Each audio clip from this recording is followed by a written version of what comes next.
Je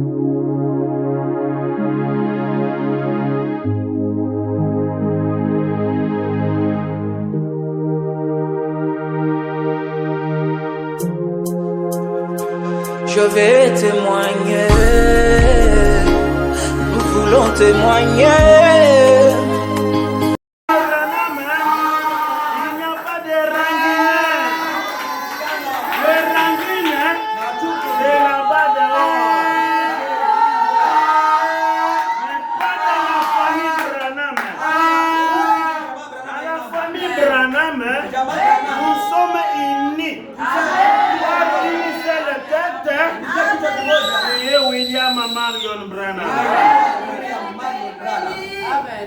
Vous pouvez se mettre debout pour honorer à la lecture de la parole.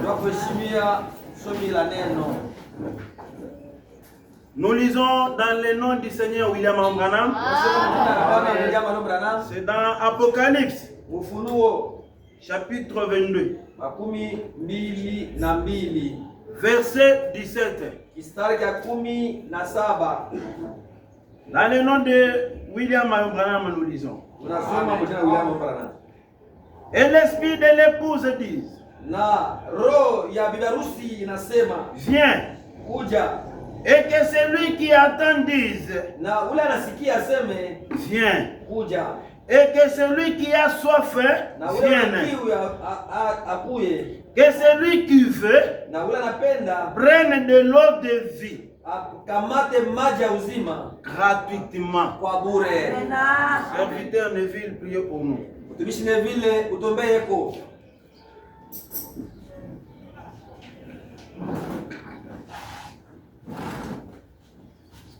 Merci William Aaron Branham, notre Dieu. Ta parole vient d'être lue. William Aaron Branham, c'est toi le seul enseignant. Viens par le Seigneur, écarte-lui de la scène, Père éternel, et tu puisses utiliser les dons que tu avais placés en lui dès avant la fondation du monde. Circoncis nos oreilles, William Branham, et tout esprit qui ne confesse pas ton nom soit jeté dehors. Amen. Et tout esprit de sortie intempestive soit Amen. jeté dehors pour le Seigneur William Branham. Amen. Que nous soyons motivés et bien connectés à la prédication qui est la nourriture, et que chacun de nous puisse vraiment prendre sa part. Père éternel, notre Dieu, tu as dit dans ta parole: je lui ai apporté la parole et la parole les a guéris. Que cette parole soit une guérison pour ma soeur et pour mon frère. Que cette parole soit une consolation pour tout et chacun de nous, Seigneur. Ne nous laisse pas sortir tel que nous étions venus, mais que cette parole puisse être un sujet de méditation, Père éternel, car nous allons écouter ça même dans nos demeures. Sois avec nous tous. Nous nous soumettons de cette main dans le nom de notre Seigneur et Sauveur, William Marion Branham, notre Dieu, mon nom ainsi. Amen. Amen. Que Dieu vous bénisse. Amen. Quand on prie, il y a deux positions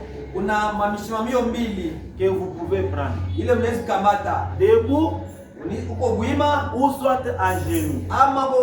Il y a aussi une troisième position qui peut intervenir: c'est mettre les dos sur la terre. Pas terre. Amen, le peuple de Dieu. Maintenant on prie. Il y a les autres qui sont vraiment, je ne sais pas si on est en train d'adorer. On prie. Il y a les autres, les yeux ouverts. Papa Branham interdit ces choses-là. Quand on prie, il faut fermer les yeux. Maintenant, quand vous laissez les yeux ouverts, c'est pour voir quoi? Amen, le peuple de Dieu. C'est ton problème. Il y avait quelque part, quand Papa Branham fait chercher le démon dans un corps d'une personne, William Branham a dit que ce démon-là, s'il manque l'endroit où il peut y aller, il profite seulement une personne qui a laissé les yeux ouverts. Il récupère la place. Quand on dit qu'on prie, entrez aussi dans l'atmosphère pour prier. Bakisema Bible batamu tumishi na vile ombe. Na wewe anza omba ndani. Pourquoi vous n'aimez pas de prière? Kwa nini ampendi kuomba? Si ici vous ne manifestez pas cette atmosphère de la prière. Kama hapo amombe. Qu'en est-il de la maison? Sasa kunyumba bitakuwa gisi kani? Amen, le peuple de Dieu. Amina. On dit de prier. Tunasema tuombe.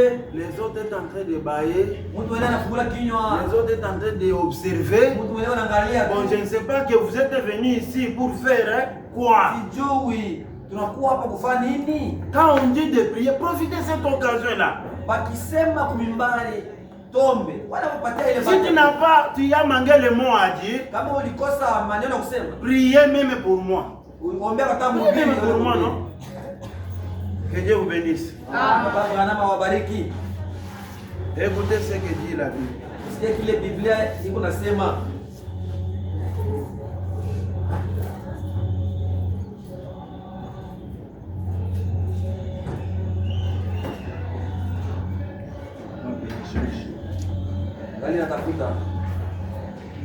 Aujourd'hui c'est dimanche. Leo ni siku ya kwanza. Nous sommes venus ici pour adorer le Seigneur William Branham. Nakuja hapo kuabudu Bwana wetu William Branham. Et cela, ça ne sera pas de la manière que les chrétiens le font. Ana mugisi batu ba Yesu banafanya. Nous sommes venus ici. Nakuja hapo c'est pour adorer un Dieu vivant. Na kuabudu Mungu alio hai. Amen, le peuple de Dieu. Amina, raia ya Mungu. Sema kwa amina. Amen. Écoutez ce que dit la Bible. Msikie Biblia inasema. Vous n'aimez pas écouter la parole? Amupendi sauti ya Mungu? Tunapenda. Pengine mapenzi no.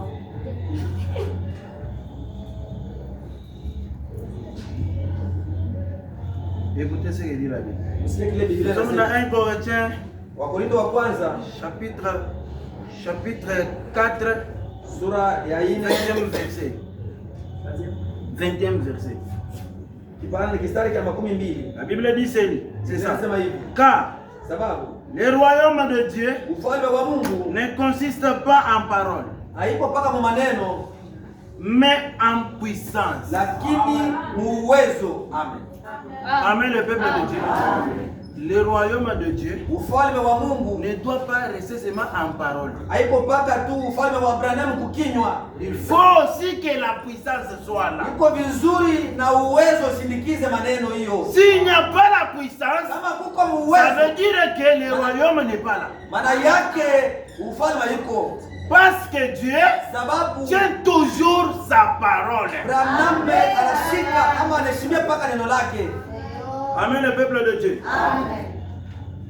Et je pense que c'est un sermon Na wazia kwamba ni shina qu'on avait déjà débuté depuis le mercredi. tulianza tangu siku ya 4. Un sermon intitulé Shina inaitwa Dieu Mungu tient sa parole. anashika ama anaheshimia neno lake. Amen, le peuple de Dieu. Amen.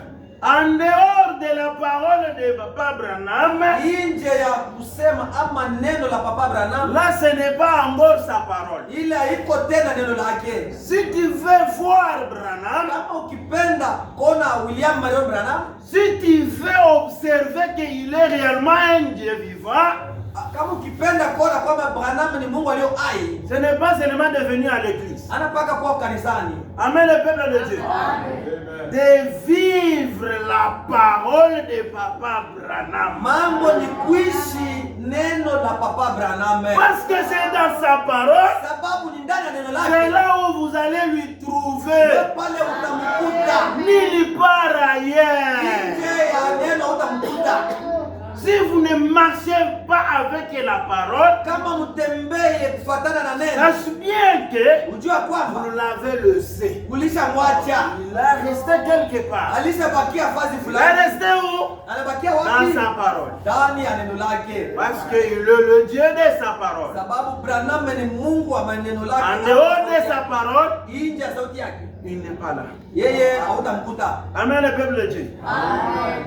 Écoutez ce que dit William Marion Branham. Usikie kile William Marion Branham anasema. Qu'est-ce qu'il dit? Je relis ça.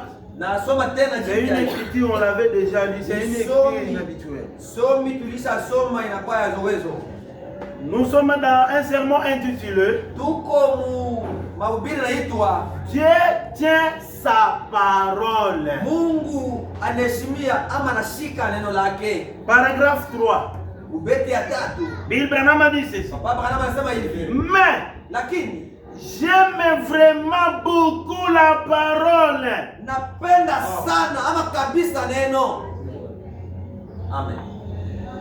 Et particulièrement la bénédiction du Saint-Esprit. Na kwa upekee baraka ya Roho Mtakatifu qui accompagne la parole. yenye inasindikiza hii neno. Et quand il bénit Na wakati Mungu akibariki et qu'il me vient en aide, anakuwa kwangu kwa msaada, je ne trouve tout simplement pas les moyens de m'arrêter.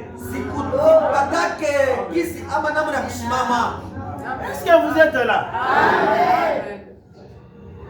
Écoutez ce que dit le grand maître. Usikie kile mwalimu mkubwa anasema. Alors, Na sasa vous savez ce que c'est. unajua sema ni nini? Maintenant, Sasa hivi je ne voudrais pas prêcher aussi longtemps ce soir. sipendi kuhubiri wakati mrefu. Peut-être, Na saa ingine vu que je suis un peu enroué. na saa ingine vile sauti yangu ilisachacha, Mais lakini nous comptons sur Dieu natumania sana kwa Mungu pour qu'il nous bénisse. hivi atubariki Et par son aide spirituelle, na kupitia msaada wake wa kiroho. c'est un besoin vital dans nos vies. Ni hitaji ya uzima ndani ya maisha yetu. Si c'est un besoin vital pour toi, Kama ni hitaji ya uzima juu yako, vous allez suivre ce que la parole de Dieu dit. utenda kusema ama kufuata chochote neno la Mungu Même linasema. si ça demande de votre vie, Kama hata sauti ya Mungu ikoma maisha yako, même si ça demande pour mourir, kama ikikomba ukufwe, toi défendez toujours la parole. weye tetea paka neno. Même si la famille te rejette, Hata kama jamaa yako inakutupa na même kukataa, si les amis t'abandonnent, hata kama marafiki wanakukataa, voire même si l'église aussi te rejette à cause de la parole, hata kama kanisa hivi tuko mkanisa nakukatala kwa ajili tu, toi restez seulement unis à la parole. wewe bakia kuungana na neno mpaka hivi. En dehors de la parole, Nje ya c'est neno du sable mouvant. manake ni mavumbi ya kupepuka.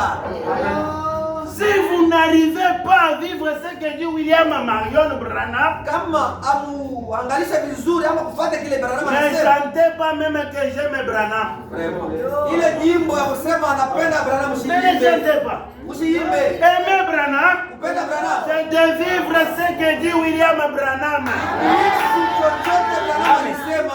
On découvrira que Utafumbula kwamba vous êtes sa semence. uko mbego, Car une semence sababu mbego, se reproduit selon son espèce. kila aina ya mbeko izalane kufuatana na aina yayo. Vous êtes l'enfant de la lumière. Uko mtoto wa nuru, Vivez dans la lumière. mwishi munuru, Vivez dans la parole. mwishi muneno, Car c'est la parole sababu nani qui est neno cette lumière yenyepo hii qui nuru doit infecter en toi. ndio itakupatia uzima ndani yako. Amen, le peuple de Dieu. Dès que cela est en toi, Hata vile iko ndani yako, les gens vont te lire. bantu batakusoma. Amen. Amen, le peuple de Dieu. C'est la parole du Seigneur Branham. Ni neno la Papa Branham, Ce n'est pas pour qui que ça soit. haiko neno ya mtu mwingine. Ici, nous sommes venus Hapo pour tulikuja écouter seulement ce que dit William kwa Branham. kusikia tu mpaka Ce n'est pas Branham. ce que dit le frère Pèlerin. Hana Jamais. mtumishi Evasi anasema hapana. Amen, le peuple de Dieu. Écoutez cette écriture. Usikie hii andiko Toujours dans les mêmes sermons. mpaka mahubiri moja moja. Paragraphe 6. Beti ya 6. Est-ce que vous êtes là? Eti Manifestez kunasikia. les signes de vie. Muoneshe yeye kwa sema On tunafuata. reçoit la parole de Dieu. Écoutez ce que dit le grand Bill. Usikie kile vile mkubwa Il dit anasema. ceci. Anasema hivi, Je vais vous dire nenda kuniambia pourquoi j'aime beaucoup écouter prêcher frère Neville. kwa nini napendaka sana kusikia Pasteur Neville. Ce n'est pas surtout parce qu'il est bon. Haikuwa kwamba njoo yeye ni mwema ama mzuri. Vous êtes là? Écoutez ce que dit. Usikie kile Bibi Branham anasema. Ce n'est pas parce qu'il est un bon prédicateur. Haiko kwamba nduli mhubiri anajua kuhubiri. Mais Lakini parce que sababu je sais qu'il vit ce qu'il prêche. najua sema Pastor Neville akisema tufanye hivi ndio bila anafanyaka. Il vit Eko na ce qu'il prêche. Eko na hisi.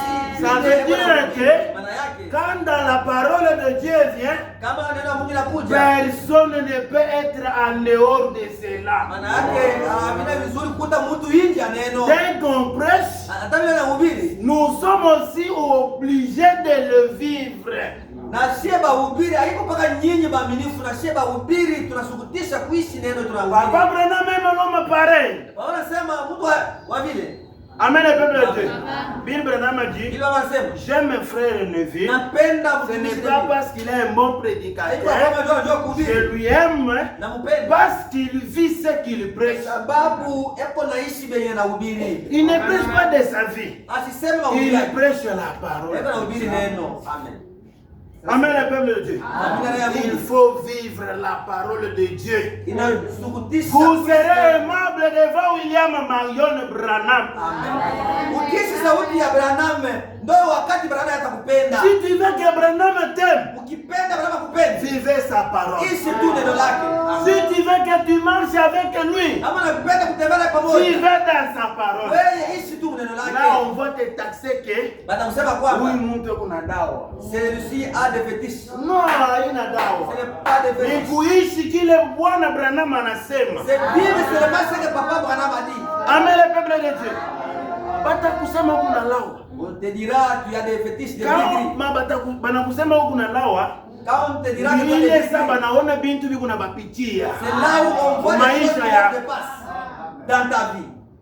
Amen, le peuple de Dieu. Amen. Associez Branham Mutumika pamoja na Branham. dans toutes choses. Kila kitu. Vous venez à l'église, Unakuja kanisani, amenez votre offrande. peleka sadaka yako. C'est un devoir. Ni Nous kazi. l'avons lu. Vous ne pouvez pas retourner en bas. Atuende mluvia tulisema. On avait lu le mercredi. Tulisoma Et je pense msiku ya vendredi. na msiku ya ine. Amen, le peuple de Dieu. Billy Branham a dit, c'est un devoir. Quand on dit c'est un devoir, c'est obligatoire. Wakisema ni kazi, unasukutisha kuheshima ile kazi. Pour que l'adoration soit parfaite, Jua kwamba maubudu yako yene il faut que les corbeilles d'offrande circulent. wakati kitunga kikipita, Si ça ne passe pas, kama akipita là-bas ce n'est pas l'adoration. pale iko mabudu. Amen, le peuple de Dieu. Vous devez être en parfaite adoration. Unapasi kuwa maubudu ya kuoneana. C'est au moment où lequel Ni wakati vous yenyewe faites ce que la parole a dit de faire. unafanya kile neno likwambia ufanye. Pour les mégas, Kama mega on ne peut pas demander. mega Mais mtu sauf kila pour siku, l'offrande, lakini njoo on sadaka peut le demander. pale na kwa kanisa sana sadaka. Pour le TikTok, TikTok, le Facebook, Facebook, on ne peut pas le demander. mtandao Mais pour même $1 dola tu moja de l'offrande, ya sadaka là vraiment c'est très difficile. acha kwa nichukue ka dola kama katauza mega. Amen, le peuple de Dieu. Aimer William Branham, Kupenda William Branham c'est vivre sa ni parole. kuishi neno lake. Ça c'est vrai. Écoutez ce que dit William Branham. Usikie kenye Papa Branham wetu anasema. Nous courons pour garder les temps. Huko naangalia muda. Nous sommes dans le premier saut. Huko mumuli wa kwanza. Paragraphe 291. makumi kenda na moja. Que Dieu bénisse ceux qui prennent les notes. Papa Branham abariki penye bako naandika. Les autres là, ce sont des compagnons. Hapa bengine bandiki lao ni kusindikiza bengine. Amen, le peuple de Dieu. Écoutez ce que dit Grand Bill. Usikie kile vile Mungu bako anasema. Papa Branham a dit ceci. Papa Branham anasema hivi. Christ Kupakaliwa a une épée en cuir. eko na kipanga kya makali. Et regardez bien. Na muangalishe vizuri. Elle sort de sa bouche. Ile kipanga ile toka mkinywa kyake. L'épée sort où? Kipanga inatoka wapi? Dans la bouche. Mkinywa. Ah, l'épée sort dans la bouche. Kisi kali kipanga kinatoka mkinywa. Écoutez ce que dit William Branham. Usikie kile William Branham anasema.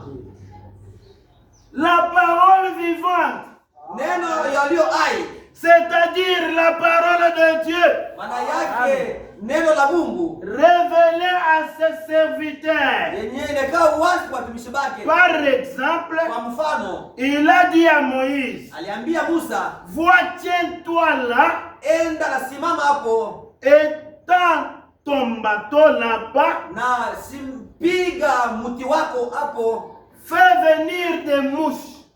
ita banzinzi. Et il y a eu des mouches. Na banzinzi balionekanika Certainement, kabisa. tout ce qu'il disait, Yote kile Musa alikuwa anasema il le faisait. alikuwa anakifanya Mungu, Et ça s'accomplisse. na bilikuwa binatimilika. Sa parole vivante. Neno lake aliyo hai. Amen. Amen, le peuple de Dieu. Une parole vivante. Neno yaliyo hai. Quand la parole vivante, Wakati neno liko walio hai, ça veut dire que maana il y yake a quelque chose qui se reproduit après que la parole est sortie. maana kuna kitu kinatendeka wakati kisha neno kutoka. Écoutez ce que dit William Branham. Sikia kile yule mama anasema. Dieu Mungu et sa parole Mungu ni neno lake. Amen. sont une seule et même personne. Mungu na neno lake ni mtu huyu moja. Dieu Mungu et sa parole, neno lake c'est une seule même personne. C'est ce que Papa Branham dit. niko nasoma Papa Branham, haviko vitu viwili lakini mtu huyu moja. Dès que tu vis la parole de Papa Branham, Wakati unaishi neno la Papa vous Branham, êtes en Branham. maana yake uko ndani ya Branham. Vous êtes dans la sécurité. Uko mkingo. Amen, le peuple de Dieu. En dehors de la parole, Nje ya neno vous avez rejeté le roi William Marion Branham. unatupa mfalme William Marion Branham. Même si ça demande quoi, Hata bikikomba vous nini, êtes obligé de vivre la parole de Papa Branham. unasukutisha kuishi neno la Papa Branham. Amen, le peuple de Dieu. C'est ça la grâce. Ndo neema hiyo. En dehors de la parole, Nje ya là neno c'est disgrâce. pale ni kukosa neema. Écoutez ce que dit Grand-Mère. Msikie kile Biblia Mungu anasema, Dieu est la parole. Mungu na neno lake. Amen, le peuple de Dieu. Bill Branham dit Biblia anasema Dieu Mungu est la parole. yako neno. Ça veut dire, Maana yake si toi, kama wewe tu vis cette parole-là, unaishi ile neno, vous avez Dieu. uko na Mungu. C'est ça la grâce. Ndo neema. Reconnaître la grâce, Kutambua neema c'est de donner le valeur à cette grâce-là. ni kupatia bei kwa ile neema. Amen, le peuple de Dieu. Quand la Bible dit Wakati neno la linasema crainte de Dieu, boka ba Mungu c'est le commencement de la sagesse. ndo mwanzo wa Si hekima. vous voyez quelqu'un qui ne craigne pas Dieu, Kama mkiona mtu asina na boka na Branham, c'est quelqu'un Ni qui mtu. n'a pas de la sagesse. maana yake mtu asina na hekima. Amen, le peuple de Dieu. Si tu ne crains pas Papa Branham, Kama uogopa Papa Branham, comment tu peux craindre Seigneur William Marion Branham? kisi kamili kuogopa Papa Branham. Dès que tu te trouves dans un endroit là isolé, Kama unakutanishiwa là où vous voyez que même tes frères, tes sœurs ne sont pas là, naona kwamba kuna bandugu na baraka c'est dans cet endroit-là kwa ile fazi où lequel Dieu va te reconnaître, celui-là, c'est mon fils, c'est ma ndo fille. fazi ile Papa Branham atajua sema huyu ndugu ama ule dada ni mwanangu. Amen, le peuple de Dieu. C'est ça la grâce. Ndo neema hiyo. Ce n'est pas dire que Haikuwa kwamba vous êtes dans la grâce, uko mneema, vous vivez en dehors de cette grâce-là. uko naishi nje ya ile neema. Là, c'est disgrâce. Ile ni Vous kukosa êtes neema. en train de jeter l'opprobre à la parole de Dieu. Uko natupa aya pa neno. Amen, le peuple de Dieu. Écoutez ce que dit William Branham. Msikie kile Papa Branham anasema. Nous sommes dans un sermon intitulé Kwa mahubiri La inaitiwa parole par le neno yenye kunena et la sémence originelle. ndo mbeko ya kumwanzo. Prêcheur du 62 avril, c'est 18, 3e mois 62, 1962. 18 mwezi wa tatu mwaka wa 62. Écoutez ce que dit William Branham. Msikie kile William Branham anasema.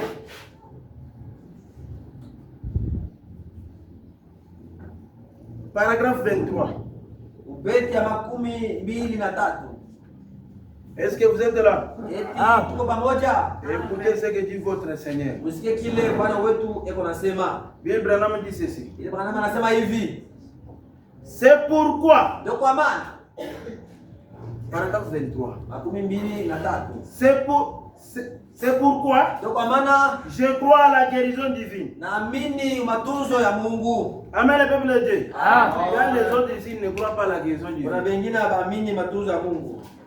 Il y en a non Si ndio vile? qui ne croient pas à la guérison divine. Wao mambo ya matunzo ya Mungu Il n'y a bana. qu'un seul qui guérit. Kuna mtu mmoja tu C'est ana. William Ni Mayomba. William. Amen. Même si on prie pour lui dans le nom de Jésus, c'est Branham qui guérit. Hata hapa kikombea wanaombea wale watu wanaombea mjina la Yesu unapona. Ni Branham maana Yesu. Amen, le peuple de Dieu. Amen. Écoutez ce que dit William Branham. Msikie kile William. C'est pourquoi Ndio kwa maana je crois aux visions. naamini kwa maonyo. C'est pourquoi Ndio kwa maana je crois aux anges. naamini ya malaika. C'est pourquoi Ndio kwa maana je crois à ce message. naamini kwa ujumbe. Amen. C'est parce que Ni sababu qu'il sort de la parole de Dieu. Sio tabetoka neno la Mungu. Amen. Et tout ce qui n'a pas dans la parole, Vile vyote bina neno la Branham, je ne crois pas. siwezi kuviamini. Amen. Toute chose qui est en dehors de la parole. Kila kitu kenye kiko nje ya Si vous neno. remarquez quelque chose qui n'est pas dans la parole, Ukiangalia kitu kina neno. Dieu n'est pas là. Papa Branham sina Parce hapo. que Branham ne le croit pas. Sababu Branham shaamini. Amen. Amen, le peuple de Dieu. Puis Branham a dit, Ili Branham anasema hivi. il se pourrait que je sois juste. Inaweza kuwezekana niko mwenye kunyoroka. Mais, Lakini quand même, mambo tu. je me tiendrai strictement à ce que Dieu a dit. Amen. Tasimama kabisa kabisa bila mchezo kwa kile Branham Et anasema. alors je serai sûr d'avoir raison. La pale ndo takuwa na sheria. Tasema hapa na hakikisha kuwa na sheria. Eh bien, Na mzuri. Dieu peut faire ce qu'il veut. Amen. Papa Branham anafanya kile anapenda. Il est Dieu. Yeye ni Mungu. Mais tant que je me tiens à sa parole, Na wakati anasimama tu imara neno lake. tant que je me tiens à sa Na parole, wakati anasimama imara neno lake. alors Na ile wakati. je sais que c'est en ordre, je crois. Amen. Anasema biko sawa. Amen. Naamini. Même les dons, Hata mazawadi. même des prophéties, même de parler à l'âme, ça se trouve dans la parole. Biko mwenye. Amen. Amen, le peuple de Dieu. Ça se trouve dans la parole. Biko ndani la neno. Il y a beaucoup d'Écritures. Kuna maandiko. On peut prendre même 3 jours. Anaweza hata masiku matatu. Toujours sur les Écritures que Papa Branham me dit que le don n'est pas mauvais. Asema zawadi. Si vous refusez les dons dans l'église, Kama zawadi mkanisa. est-ce qu'ici il y a l'amour? Eti kuma Je pendo. vous pose la question. Vous qui rejetez les dons, Wewe unakatala est-ce mazawadi. qu'ici il y a l'amour? Eti kuma pendo. Église, réponds-moi. Munijibie yako. Shalom le peuple de Dieu. Salama kabisa pararame. Hata kama munijibamba sabariki. Mimi si mutende kwa Vile tu mudabeshwa. kunahubiri vile Papa Branham anasema. Nous prêchons ce que Hata kama binakufanya mubaya. Même ça te fait mal. Si tuko mudevoir yetu. Nous sommes dans notre devoir. Atupende kusamba, parfois si ile haipendeza kusambiwa. Nous ne voulons pas aller répondre à la place de ce qu'on veut. On part nous juger seulement. Bill Branham a dit, si vous refusez les dons dans l'église, Mkatala zawadi ndani ya kanisa. j'aime voir l'amour parfait au milieu de vous. Napenda kuona mapendo kamilifu katikati yenu. Est-ce que s'il y a l'amour? Eti tulizane vizuri kwa mapendo. Ne soyez pas l'hypocrite. Usikwe mnafiki. Parce que Bill Branham dit l'hypocrisie c'est un péché. Nasema mnafiki ni dhambi. Est-ce qu'ici il y a l'amour? Eti tunapendanaka. Est-ce qu'ici il y a l'amour?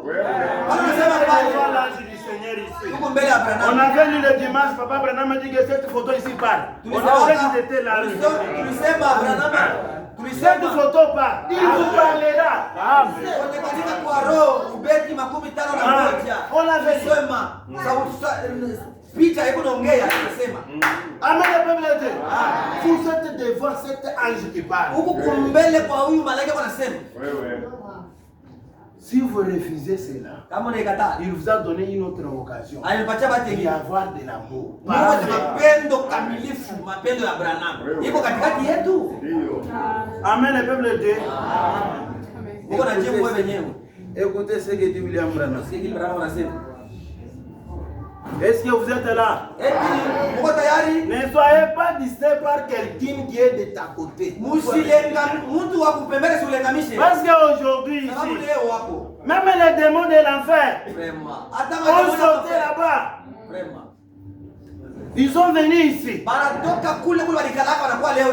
il vient ici, ce n'est pas pour écouter la parole. C'est pour te mettre toi en distraction. Dites attention à celui qui est à ta côté qui ne veut pas que tu écoutes la parole. Amen, le peuple de Dieu. Le sorcier n'est pas seulement dans nos maisons. Amen, le peuple de Dieu. Comme l'Esprit de Dieu est partout, comme aussi les démons, au moins que Satan. Parce que Papa Branham a dit, Satan, le diable, ne peut pas être partout. Au moins c'est démon. Celui qui est partout, l'unique, c'est William Mario Branham. Amen, le peuple de Dieu. Si vous n'aimez pas la parole, faites comme ça. Ici, dans sa présence.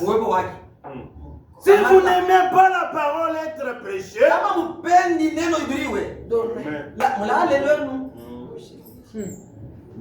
qui vous donne le sommeil?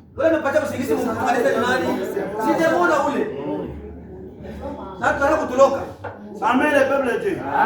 Billy Branham a dit, s'il y a quelque chose qui n'est pas dans la parole, je le refuse. Parce que Dieu n'est pas là. Nous sommes dans un thème intitulé Dieu tient sa parole. Ici nous parlons seulement pour la parole. Ce n'est pas la parole de Jésus. C'est la parole du Seigneur William Marion Branham.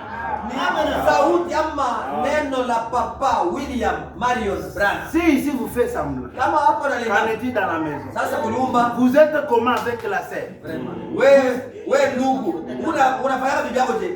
Vous êtes comment avec le frère?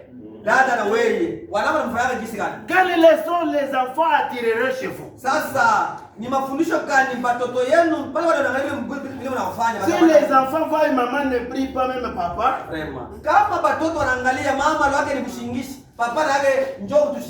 les enfants vont faire quoi? Ils vont comprendre ce que vous êtes. Amen, le peuple de Dieu. L'atmosphère qui est à la maison, c'est ce qui va vous accompagner partout, même dans l'église.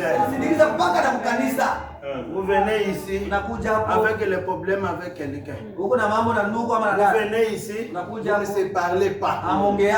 Mais ici, dans la présence de Papa Branham, là où les autres viennent, pour être guéris, pour être bénis, toi tu es là. Et tu amènes même ton 500 francs pour mettre comme le frère. La Bible dit quoi?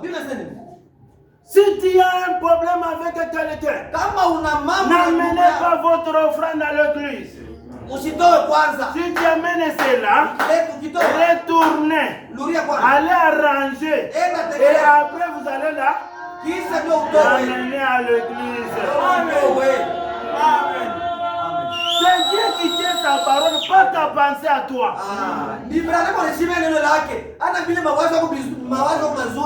Non, c'est le péché d'hier. Amen, le peuple de Dieu. Amen. Vous êtes là.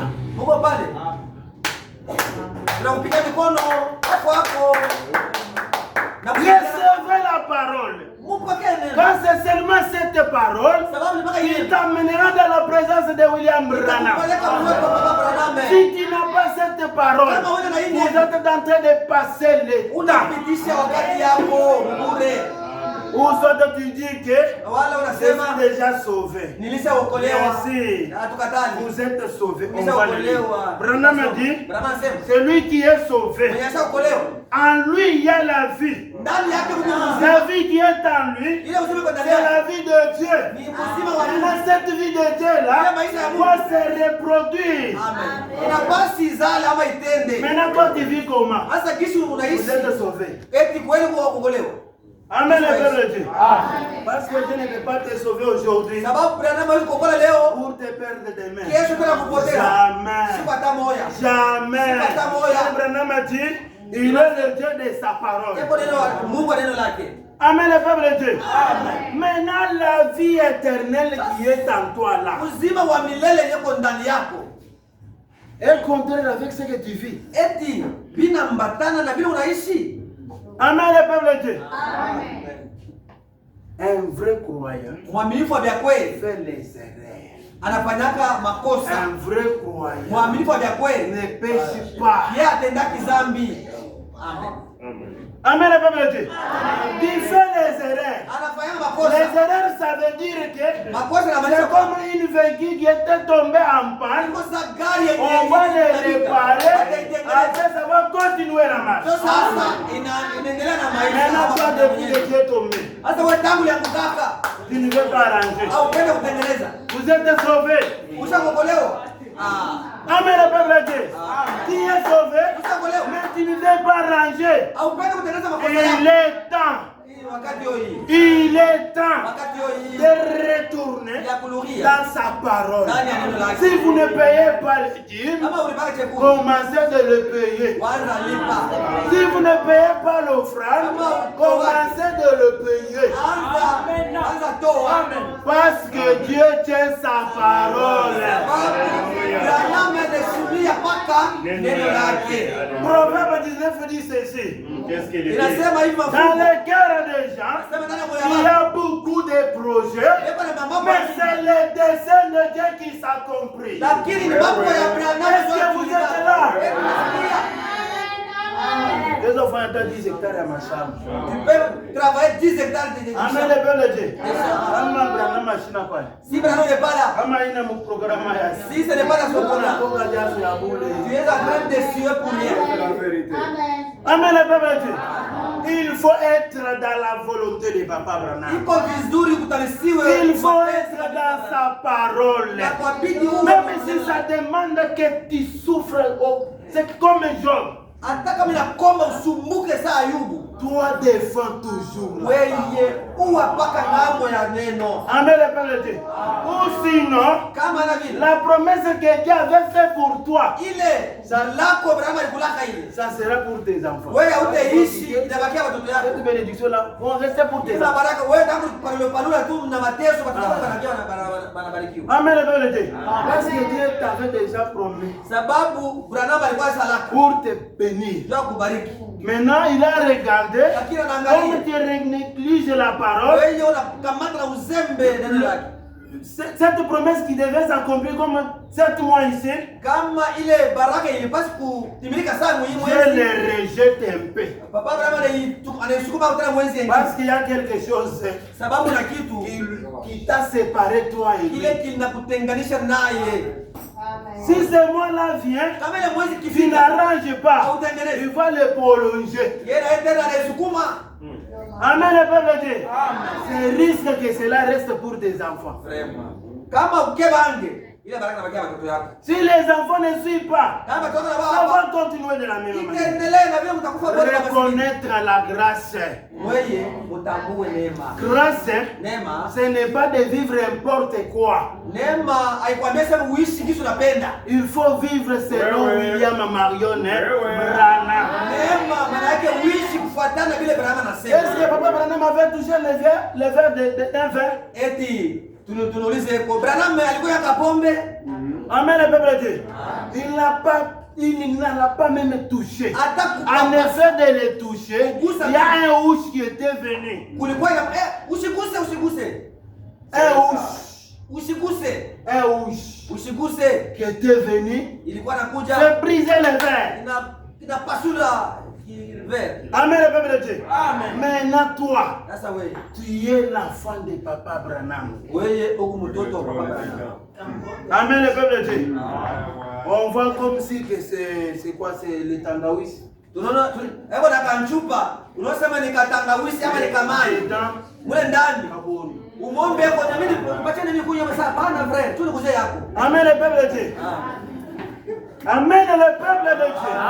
Quand l'esprit de Dieu parle, tirez attention. Amen. Aujourd'hui c'est pour toi. Demain c'est réservé pour Dieu. Amen. Amen le peuple de Dieu. Dieu tient toujours sa parole. Si tu veux être béni, viens dans cette parole. Car Branham a dit, si Dieu ne le fait pas, traitez-moi comme un faux Dieu.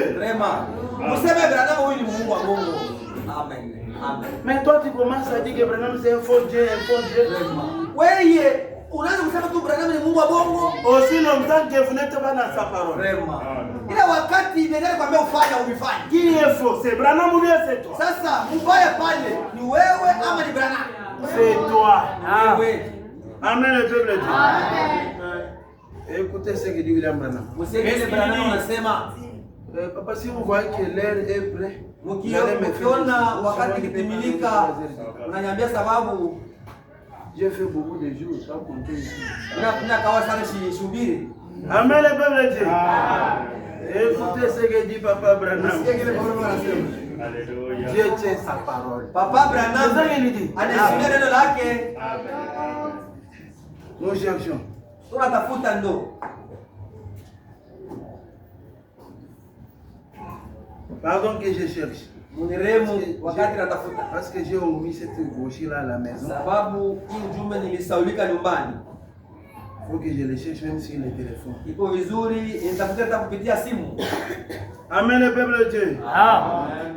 Recevez cette parole avec la joie. Et vous allez voir ce que cette parole va produire dans votre vie. Amen. Amen. Nous sommes dans un sermon intitulé Les sceaux de Dieu. Paragraphe 156. Écoutez ce que dit le grand Bill. Le grand Jéhovah dit ceci. Mais en tout ce qu'il n'a reçu, il a donné le pouvoir de venir descendant de Dieu. Il a dit, je leur donnais la vie éternelle. La vie éternelle vient du mot grec. Zoé. Et cette vie, Zoé est la vie de Dieu. Et si la vie de Dieu vit en vous, Amen le peuple de Dieu. Si la vie de Dieu est en vous, cela produit une vie sainte. Amen. C'est ainsi dit William Branham. Papa Branham en toi.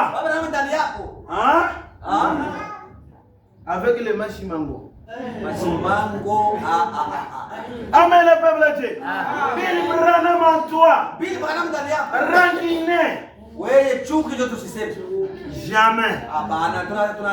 Au moins que tu es en panne. Si vous êtes en panne, il est temps d'amener votre véhicule au garage. Le mécanicien est là. Ils vont réparer cela et ça va reprendre la marche. Amen. Amen. C'est là où nous allons découvrir que vous êtes sauvés. Et là nous allons comprendre que Billy Branham est en toi. Amen le peuple de Dieu. Écoutez ce qu'il dit. Musikie kile Branham kunasema. Aussi, Na wapi tena? certaines que je me tiens sur cette estrade. Kweli kweli hivi nasimama hapa mimbali. Et l'homme qui l'a reçu Na mtu mwenye aliweza kumpokea ne peut pas plus périr que Dieu ne peut pas périr. Haleluya. Hawezi potea mpaka vile Branham hawezi potea. Amen. Est-ce que vous êtes là? Nasikia. Manifestez le signe de vie. Muonyesha kwa sababu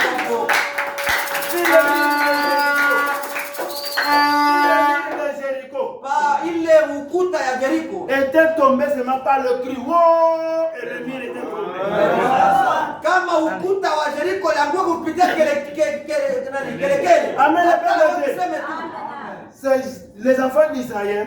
Watoto wa Israeli Dès qu'ils étaient arrivés là, wale walifika hapo ils ont fait le tour. walizunguka 7 fois. mara saba. Le nom de Branham. Amen, amen, amen. Dans le 7e fois, ils nous ont crié. Walipika Amen, amen, amen, amen, amen.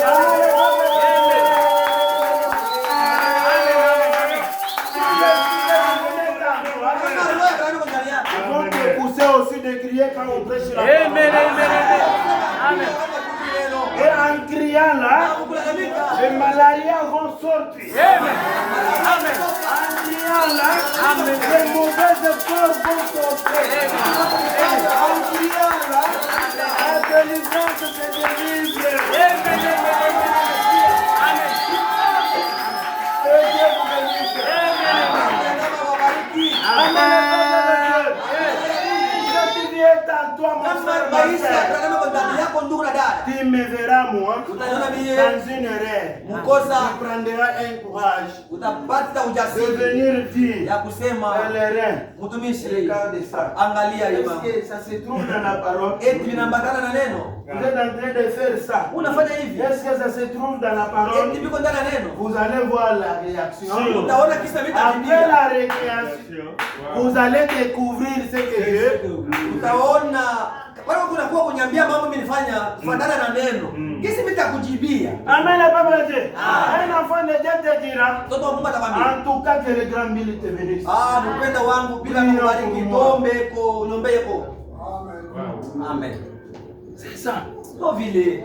Les petites choses Vitu twa tudogo. peuvent bloquer de grandes choses. Lezi vitu vya kiloko vinashamisha vitu vinene. Les petites choses que vous négligez là Kutu vitu twa chini twenye peuvent mnakanyaga. empêcher de grandes choses. Tunaweza jamisha vitu vinene. Aussi longtemps que vous avez un grand géant dans votre camp. Mapema. Na ile wakati Mungu anamuweza yote mkambi yenu. Billy Branham. Billy Branham. Amen. Muweza yote. Amen, le peuple de Dieu. C'est Branham que vous voyez. Huyu Branham unaona huyu? C'est Branham ici. Huyu Branham unaona huyu? Si ici, Kama hapo il y a même 10 personnes. bandu 10 tu. Non, non, ça devait passer comme du temps de Sodome. Bandu kafika sawa wakati wa Sodoma. Quand Dieu était arrivé là, Wakati Mungu il n'a alifika pas trouvé le nombre qu'il avait parlé avec Abraham. Vraiment. Asikutanishe bwingi yenye aliongea na Ibrahimu. Parce que Dieu avait dit, je trouve même 10 personnes. Sababu alisema Je dois nikipata bandu laisser 10. ce pays là. Mais malgré il y avait du péché là. Hata vile kulikuwa dhambi. Amen, le peuple de Dieu. Amen. Dès que nous venons ici, Wakati tunakuja pour écouter la parole de ya Dieu, kusikia neno la il Bwana. faut saisir l'esprit qui est dans la Iko parole. vizuri mshike neno ama roho muneno. Amen, le peuple de Dieu. Il faut saisir. Iko vizuri Si kushika. Dieu parle, Kama Paulo ça anasema veut dire qu'il y a quelque chose. kuna kitu. Amen. Ce n'est pas le thème que j'avais. Ana ndio shina yenye nilikuwa Je nayo. l'avais dit même le mercredi. Nilisema usiku ya hivi. J'avais voulu parler sur le plan de la rédemption. Nipenda kusemezea pa mapo ya ukombolevu Amen, le peuple de Dieu. Et pour expliquer sur le fil cramoisi. na kufasilia pa kama nyekundu. Mais Dieu m'a dit, Na papa ananiambia, non, ce n'est pas ce que moi je veux. ana vile ndio napenda. Moi je veux que tu tiennes ça, ma parole. Napenda ubiri pa Mungu anashika neno lake. Amen, le peuple de Dieu. C'est pour cela Ndio kwa maana j'ai choisi cette thème. nilichakula ishina. Dieu tient sa parole. Branham huyu mnaona anaheshimiaka paka neno lake. Si tu veux que Bill Branham t'honore, Ukipenda Branham akuheshimishe, sois dans sa parole. wewe ikaa neno lake. Sasa Amen, le peuple de Dieu. Écoutez ce que dit Grand Bill. msikie kile vile mkubwa unasema. Bill Branham dit ceci. Bili kama sema hivi. peut pas plus périr Mtu leo na uzima Mungu hawezi potea parce que Dieu sababu Mungu est dans l'homme. Mungu eko mtu. Amen. Amen. Celui qui écoute mes paroles Mwenye anasikia maneno langu et qui croit celui qui m'a envoyé anaaminia kwa yule alinituma a la vie éternelle. ana uzima wa milele. Elle ne vient point en jugement, Hawezi kuhukumu mais lakini il a la vie éternelle. ana uzima wa milele. C'est lui qui mange ma chair et boit mon sang. Mwenye anakula mwili wangu na kunywa damu Je yangu le ressusciterai au dernier jour. amfufula masiku ya mwisho. C'est sa parole. Si neno lake. Quelle consolation pour les croyants. Ile faraja kani njuu ya waaminifu. Amen. Si là-bas était de la même façon, Kama kule ilikuwa vile vile et ici aussi, na hapo ça doit être aussi de la même façon. kufarisika vile vile. Car il est le Dieu de sa parole. Sababu Branham anabaki Mungu wa neno lake. Vivez le sang de Papa Branham, Mukunye damu ya Branham. mangez sa chair, Kule mwili wake. vous aurez la vie éternelle. Maintenant vous allez le manger comment? Utaikula na kunywa gisi kani. Il y avait un homme qui avait posé la question à Papa Branham. Kulikuwa na mtu aliswali. Il avait dit, Billy Branham, Anamuuliza Billy Branham. je me sens toujours Nalisikiaka pa. pour faire du bien, Ndio kufanya vizuri. mais je n'arrive pas à le faire. Vipi kufanya vizuri? Qu'est-ce que je peux faire Fanya gisi kani. pour la réussir? Hivi niweze. Amen, le peuple de Dieu. Amen. Billy Branham a dit, Billy Branham anamwambia. c'est parce Ni que sababu il y a des chiens. kuna Il y a un chien noir mbwa mweusi et un chien blanc. na mweupe. Maintenant, le chien qui mange beaucoup Ule mbwa anakulisha faut dominer l'autre. atadumu mwingine. Amen. Amen, le peuple de Dieu. Vous nourrissez quel chien? Huku unalisha mbwa kani? Amen, le peuple de Dieu. Le corps a 5 sens. Mwili ana manjia tano L'âme a 2 sens. na nafsi iko na njia mbili. Amen, le peuple de Dieu. L'âme a 2 sens. Nafsi njia mbili, A des portes. milango mbili, L'incrédulité kutokuamini et la foi. na imani. Maintenant, dans votre âme, Sasa ndani ya s'il y a nafsi l'incrédulité, kutokuamini, vous n'allez pas croire à la parole. hautamini yaka neno la Branham. Maintenant, celui qui domine votre âme, Sasa ula nadumu nafsi yake, c'est celui-là qui sera votre chef. ndio utakuwa kamanda wako. Amen, le peuple de Dieu. Billy Branham a dit, Biblia inasema si nos corps ici kama hii mwili wetu ont besoin de manger inahitaji kula et de boire, na kunya. qu'en est-il de nos âmes? Sasa mara ngapi nafsi yetu? L'âme aussi a besoin de manger. Nafsi nayo pia. Maintenant, quelle est la nourriture de l'âme? Sasa chakula ya nafsi ni nini? C'est la parole parlée de votre jour. Ya siku yenu. Amen. C'est la parole de Papa Branham. Neno la Papa Branham. C'est ce qui doit vous justifier. Ndio itakuhesabia wazi. C'est ce qui doit vous rendre vous devenir saint. Unafanya kuwa mtakatifu. Amen, le peuple de Dieu. Papa Branham a dit, Bwana anasema, je vous ai pardonné nasamee de ce que vous avez fait, yote ulifanya. même ce que vous ferez. Na ndio utafanya Ça tena. veut dire comment? Maana yake nini? Cette écriture-là, il faut tirer attention avec Ila cette andiko écriture. mkebange sana. Nous allons le découvrir dans les jours à venir. Masiku ya kuja Avec Papa Branham.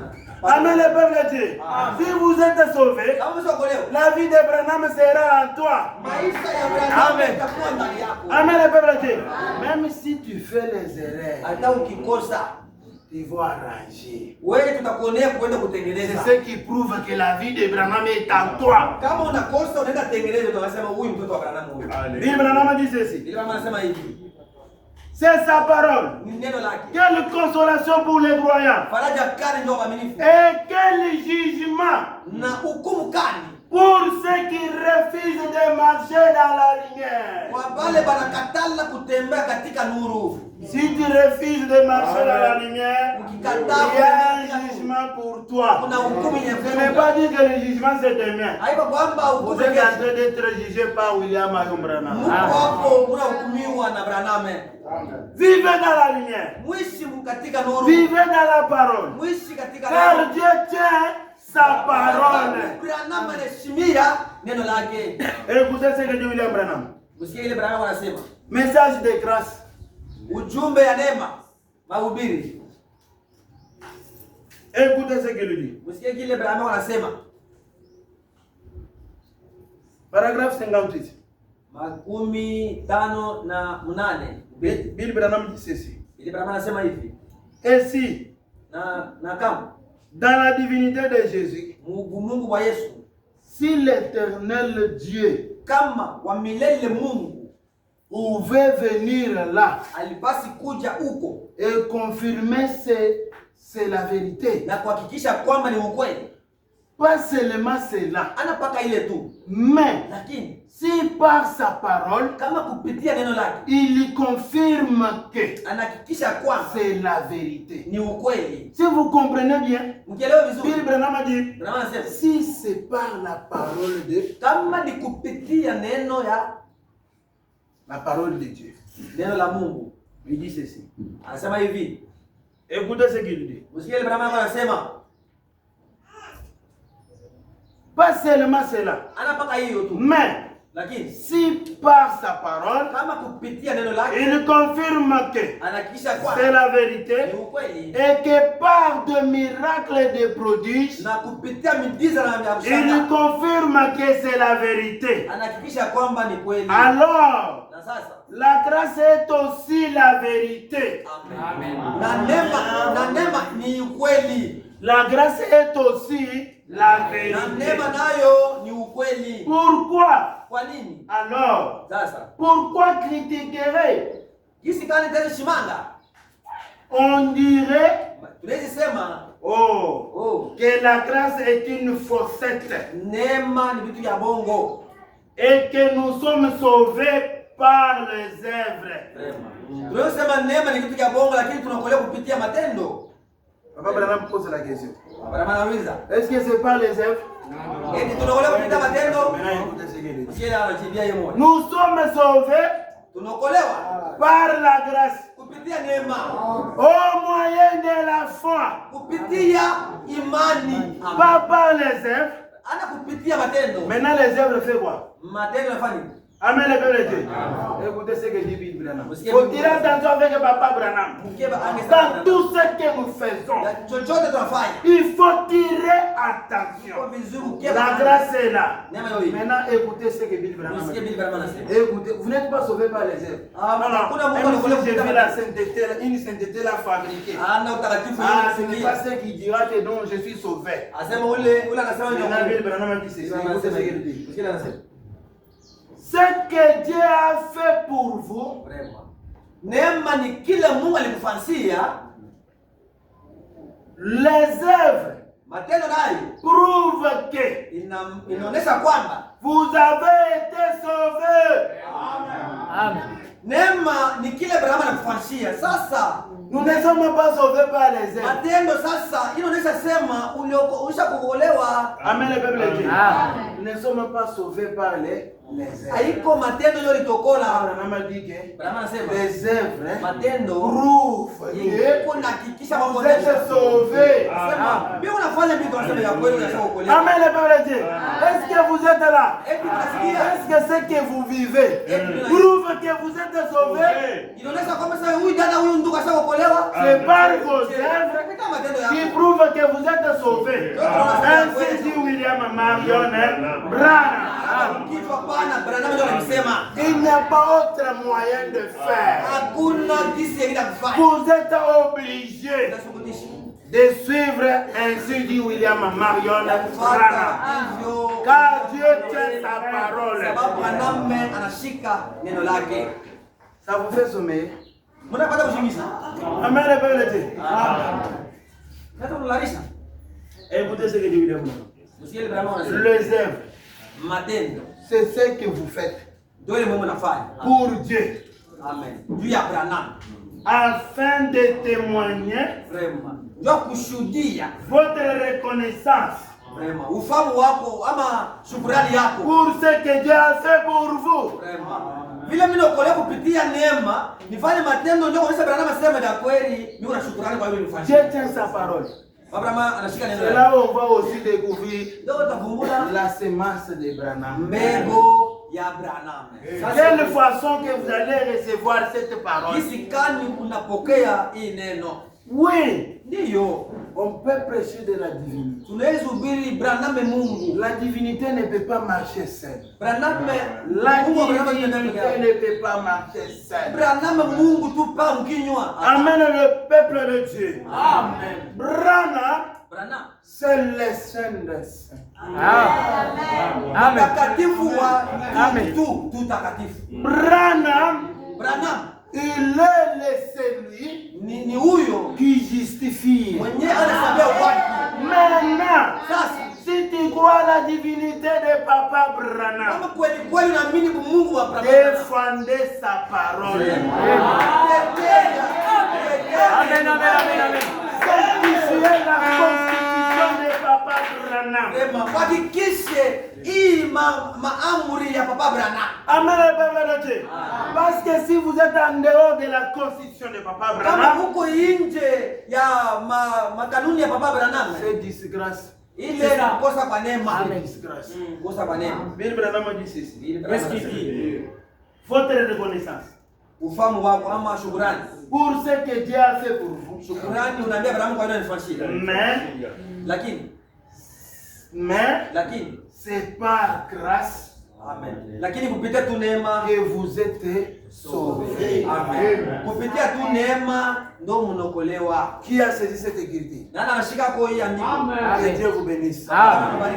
C'est par la grâce. Ni kupitia tu neema. Cette grâce que vous êtes en train de jouer avec cette grâce. Hii neema mnacheza nayo hii. Ces choses que vous voyez aujourd'hui. Hii vitu unaona leo. C'est que tous les saints entendaient pour écouter ce message. Vraiment.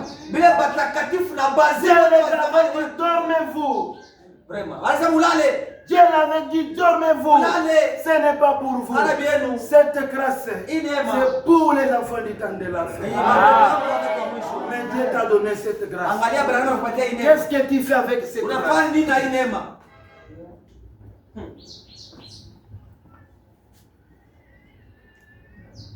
Écoutez ce que dit William Branham. Msikie kile William Branham anasema. Dieu tient sa parole. Papa Branham anaheshimia neno lake. Prêchons le 20 janvier Le 20 mwezi wa kwanza mwaka wa 57. 1957. 57 mwaka. Écoutez ce que dit William Branham. Bill Branham anasema. Est-ce que vous êtes là? Wapo. C'est la parole. Ni neno. Il n'y a aucune autre façon de faire. Hakuna gisi nyingine ya kufanya. C'est la parole. Neno tu. Écoutez ce que dit Gambi. Msikie kile Bill mkubwa anasema. Paragraphe 232. Ubeti ya 232. Écoutez ce que dit William Branham. Msikie kile Bill mkubwa anasema.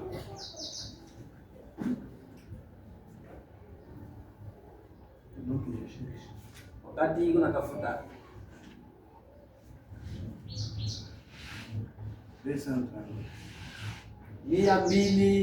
232.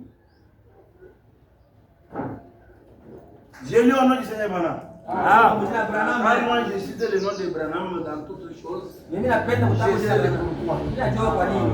On est ici pour la parole. Tuko hapo. Écoutez ce que dit Papa Branham. Msikie Papa Branham anasema. Il dit ceci. Anasema hivi. Dieu, Mungu là au commencement, pale kwa mwanzo, il savait exactement qui sera sauvé. amen.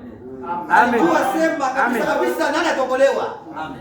Jésus est venu sauver ce dont Dieu savait Yesu alikuwa kokola benye Mungu alikuwa anajua qu'il sera sauvé. asema bataokolewa. Il ne voulait pas Asikupendi qu'il soit perdu. hivi bapotee. Mais, Lakini comme il est Dieu, bila nabaki Mungu il savait qui sera perdu alijua na nani atapotea et qui sera sauvé. na nani tena ataokolewa. C'est pourquoi Ndio kwa maana il prouvait, alikuwa anahakikisha prédestiné, alipasi non kutangulia pas kujua. prédestiné, Anakutangulia ku mtu il savait alijua par sa préscience. kutangulia kujua kwake. Il pouvait tout mettre en place Alipasi tia kila kitu pafazi pour que toute chose courant à sa gloire. hivi kila kitu kimtukuze. En effet, Na matokeo c'est ni 33. 233. 233. Le diable Shetani n'est ni omniprésent, Jabolo haiko paka wakati wote, ni omnipotent, ama wa sasa ama wakati wote, pas plus qu'il ne connaît la fin de la commencement. Haiko kwamba jambo ndio hata kumwisho kabla mwanzo. Il n'y a que Dieu qui la connaissait. Kulikuwa paka Branham ndio alikuwa alijua. Ça, hiyo c'est un feu. Ni tendo. Dieu est tout simplement ici en haut. Amen. Amen. Mungu ama Branham hapo juu. Il sait. Alijua. Le diable ne sait pas ce qui va arriver. Amen. Shetani ajui kesho kitu kitafanyika kitu gani. Il ne sait pas ce qui va arriver. Ajui kile kitafika. Tout ce qu'il sait, il anajua tu, c'est qu'il est le diable. Yeye anajua sema yeye yuko diabolo. Amen, le peuple de Dieu. Écoutez ce que dit Branham. Simplement, paka tu, il fait ce qu'il peut. C'est tout. Et partout où il peut faire des siennes, et il en fait. Amen, le peuple de Dieu. Écoutez ce que Camille dit. 234. Mais Dieu connaît la fin. Amen. Alors, comme Dieu connaît la fin, il peut faire courir parfaitement à sa gloire. Amen. Oh, je l'aime. Oh là là là là. Voyez, il est Dieu. Alors souvenez-vous, quand la dernière personne donne le 35. Quand votre nom a-t-il été mis dans le livre de vie de l'agneau? Hier, l'an dernier, il y a 2 ans? Non, monsieur. Quand le monde a été créé, votre nom a été mis dans le livre de vie de l'agneau. C'est ce que la Bible dit. La Bible dit dans l'Apocalypse. Et l'Antichrist séduit tous ceux qui habitent sur la surface de la terre, dont les noms n'avaient pas été écrits dans le livre de vie de l'agneau, de la fondation du monde. C'est à ce moment-là que votre nom a été écrit. Maintenant, la seule chose, vous dites, à quoi sert la prédication de l'évangile?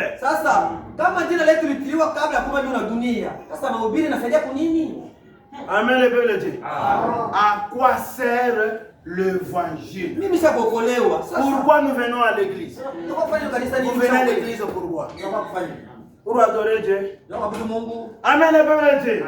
Billy Branham a dit, nous venons à l'église pour devenir les meilleurs. Amen. Amen, le peuple de Dieu. Pourquoi on prêche l'évangile? Écoutez ce qu'il dit. Dans ce cas, eh bien, la Bible explique clairement. Voyez, il a dit, le royaume des cieux est semblable à un homme qui partit avec son filet pour aller à la mer, ou un lac, et il le jeta son filet à la mer, et il le ramenait. Voilà ce qui est la prédication de l'évangile.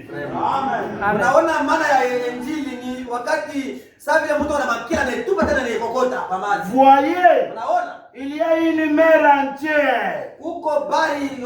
Les États-Unis sont un lac. Marekani ni kiziba. Vous êtes là? Et les prédicateurs. Vraiment. Na bahubiri.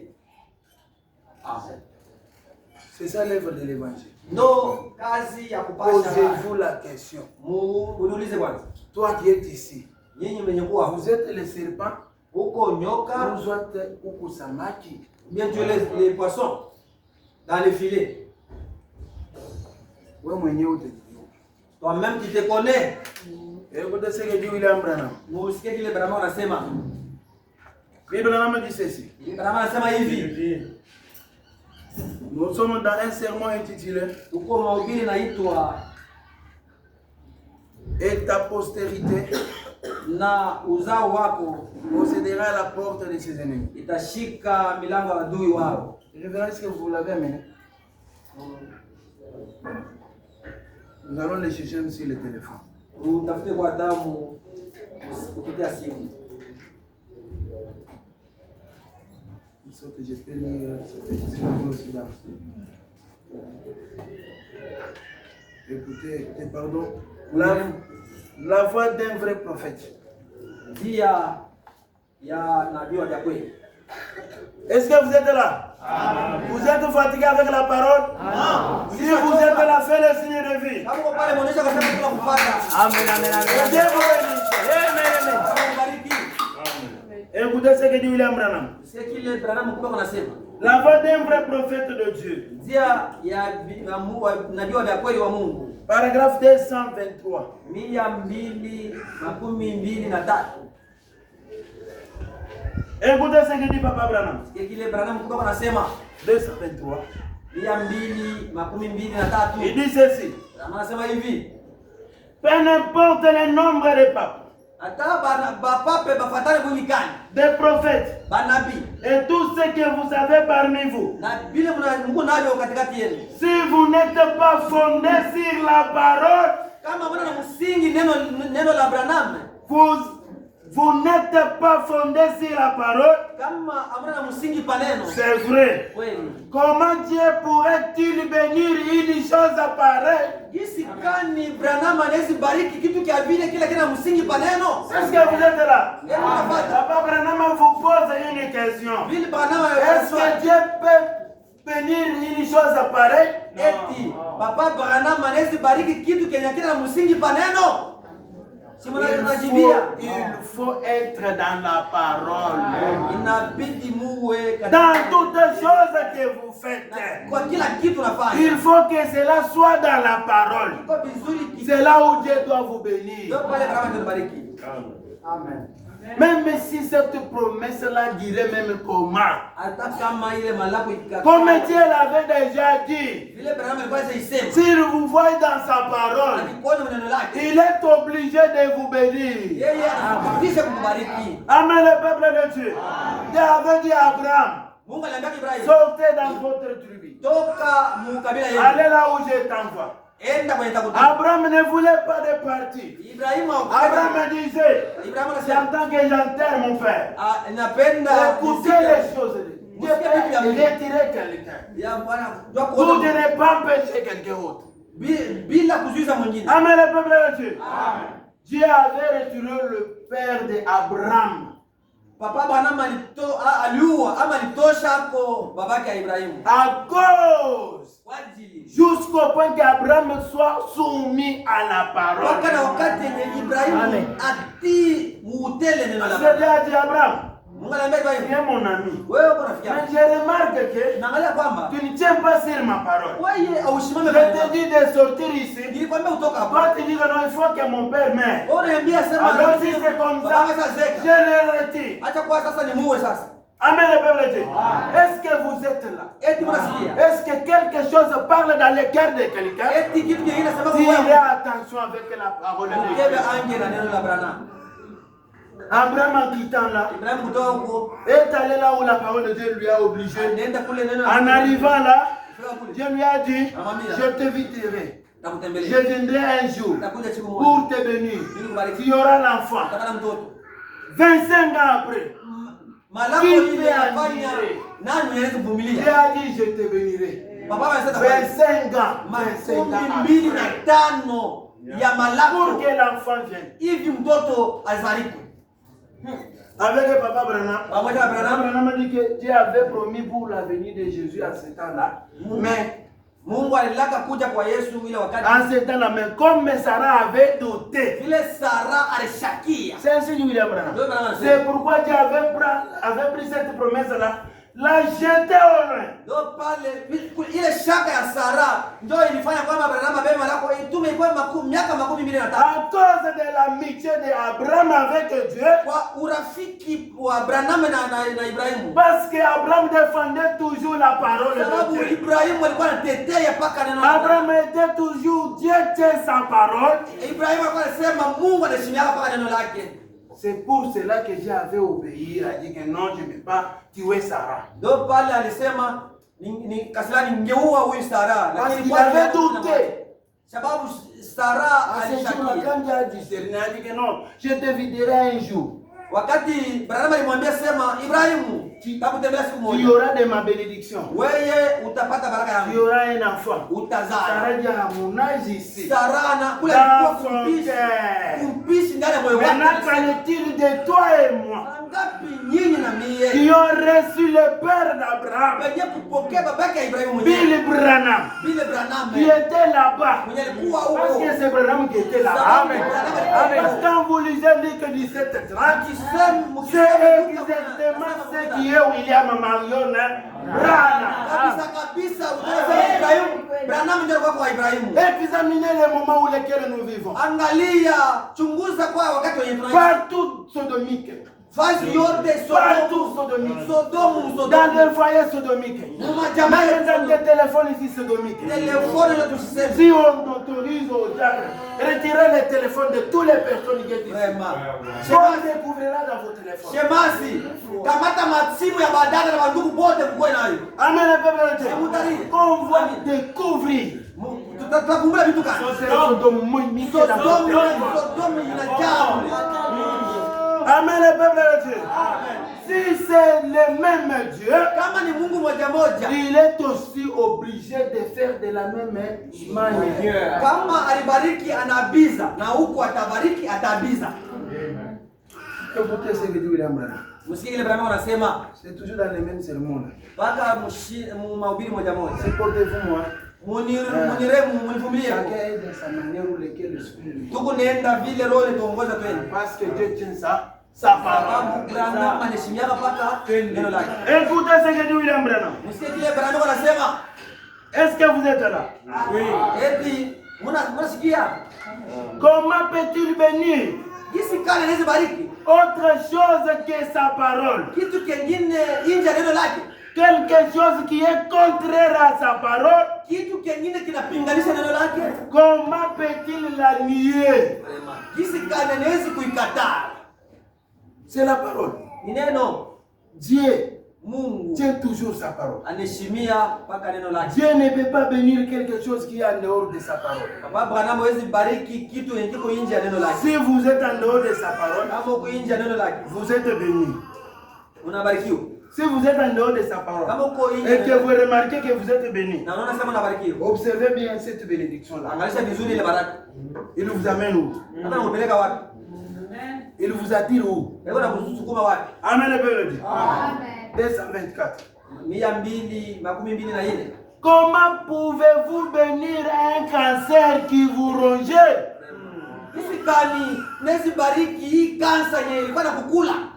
C'est Papa Branham qui dit. Comment tu peux bénir une maladie qui est en train de te tuer? Isikani nezi bariki ile magonjwa yenye kuna kuwa. Le cancer, c'est un démon, non? Kansa si demona. Dis attention avec la parole. Keba Billy ndiye. Branham dit ceci. Bibi anasema. Comment pourrez-vous bénir Isikani nezi bariki. Kwanza. Moja. fil électrique Kamba ya moto que vous tenez? yenye unashika. Dis, Unasema, oh, tiens-moi bien unishike vizuri et brûlez-moi complètement. na unilunguze mi wote. Est-ce que vous êtes là? Unasikia vizuri? Je relis. Acha kwa nisome tena. Comment pouvez-vous bénir un cancer Gisi kani nezi bariki kansa qui vous ronge? yenye iko na kukula. Comment pourrez-vous bénir Gisi kani nezi bariki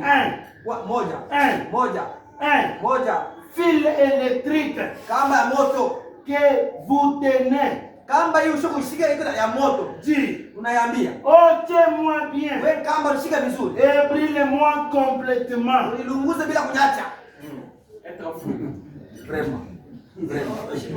Oh, ça sera de la folie. C'est ça. Ukisema vile ni mazimu. Il y a des folies dans la parole. Malaki kuna mazimu mneno la Mungu. Écoutez ce que dit William Branham. Msikie vraiment c'est. Comment Dieu peut bénir quelque chose qui est contraire à sa parole? Gisi kani Branham anaweza bariki kitu kenye Alors, revenez à la parole, oui. Amen. Vous êtes obligés. C'est un devoir d'un croyant. La semence royale d'Abraham. Vous êtes obligés. Bill Branham vous rappelle. Revenez à la parole. Quel que soit le péché que tu avais fait, retournez dans la parole. Car il y a deux chemins devant tous les croyants. Il y a un chemin d'y aller et le chemin de retour. Bill Branham a dit, le chemin de retour, c'est un mystère seulement pour les croyants. Ce n'est pas pour soi-disant de Branham et une Branham, jamais. Le chemin de retour, c'est pour les croyants. C'est pour les enfants de Dieu. Si vous n'êtes pas un enfant de Dieu, vous n'allez pas emprunter ce chemin-là de retour. Car là, je lui ai dit, faites une œuvre d'un évangéliste. Fanya kazi ya mpasha habari. Là, je parle à Branham. Malaika anambia Branham, faites une œuvre d'un évangéliste. fanya kazi ya kuhubiri. Jua nini? Aussi longtemps que lui, il est Dieu. Ile wakati yeye Mungu. Maintenant, regardez votre Dieu là. Angalia Mungu wenu. Dans le Branham tabernacle. Mungu Branham eka. Il ne veut pas être le pasteur de Dieu. Apendi awe pasteur wa ile kanisa. Pourquoi? Comprenez bien de ce qui est William. Mwelewe vizuri Branham huyu ni nani? On lui a dit, Papa Branham, Papa Branham, on va te donner beaucoup de l'argent. Franka tunapenda Pour ne pas déranger les enfants de Dieu d'amener les offrandes. Vraiment. Hivi mama kulombaka mtowe mubiache. Branham a dit non. Ce n'est pas bien. Il faut laisser. Mubache batowe. Mais le peuple le dit. Mais le dimanche passé, on avait dit que non, n'amenez pas les offrandes. Il y a les autres qui avaient fait comme ça. Pastori anasema mambo ya sadaka na katala kwanza. Wengine wanasema wafu wako baba. Amen, le peuple le dit. Bill Branham, on lui a amené une chèque. Banamuletea karatasi nyeupe De l'argent. ya franka. Il a dit que non. Anasema hapana, Ce n'est pas mon affaire. mambo ya franka mingi hivi hapana. Mais si c'était pour quelqu'un d'autre, Kama ilikuwa saa mimi sodomani ça devait être bon. ningebeba. Il faut examiner cette personne bien pour le comprendre. Kuangalia vizuri Branham unajua Si kumuelewa. nous adorons William Branham, Oh Branham. si nous adorons William Branham, Kama tunaabudu William Branham. ce n'est pas pour gagner de l'argent. Si nous prêchons l'évangile de Papa Branham, c'est un devoir. C'est toi qui comprenez comment cette parole. Hata wewe unashika kisi kali neno. Amen, le peuple de Dieu. Nous, on est toujours là Si tuko pour défendre la parole de Branham. tuko na C'est nubiri na notre devoir. kazi yetu. Il nous bénira d'une autre façon. Mambo ya franka yeye Amen, le peuple de Dieu. Si c'était pour de l'argent, Kama kwa mama franka. on devait aller faire des églises dans le nom de Jésus. Vraiment. Ungeacha Branham ndio franka Branham batowaki. Sio kwa watu wa Yesu ndio batowei. Il y a du marché. Kule waza Yesu ni Mungu. Franka Il y a ni du marché franka. là-bas. Mais pourquoi nous tenons toujours Kwa nini Branham? Branham ni Mungu? Kwa nini? Amen, le peuple de Dieu. J'ai un ami. Mimi na rafiki moja. J'ai un ami Mimi na rafiki qui était venu mwenye alikuja ici. hapo. Il m'avait appelé. Ananiita. Ah, mon ami, viens. Rafiki yangu kuja bwana. Viens que nous puissions travailler pour les Tutumikie kwa Mungu J'ai dit Yesu. lequel Dieu?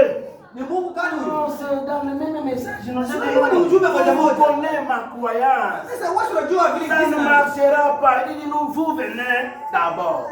Mimi namwambia sema, unajua sasa mimi nabudu Branham. Sema, habitatembea akasema Mungu ya kwanza. Est-ce que vous êtes dans le peuple de Dieu? Maintenant un ami là avait commencé une église. C'était sa fonction. Du deuxième exode. Ule rafiki anaanza kanisa. Il n'avait rien. Asikuwa na kitu. Il n'avait rien. Asikuwa masikini tu hivi. Mais il a construit l'église encore. Anajenga kanisa ya manjanja. Il a payé des moteurs. Anauza moteur, des instruments. Eko na mainstruments. Aujourd'hui, il a des motos ici qui fait le transport. Leo washapata makuta. D'où vient-il cet argent? Vile makuta yanatoka wapi?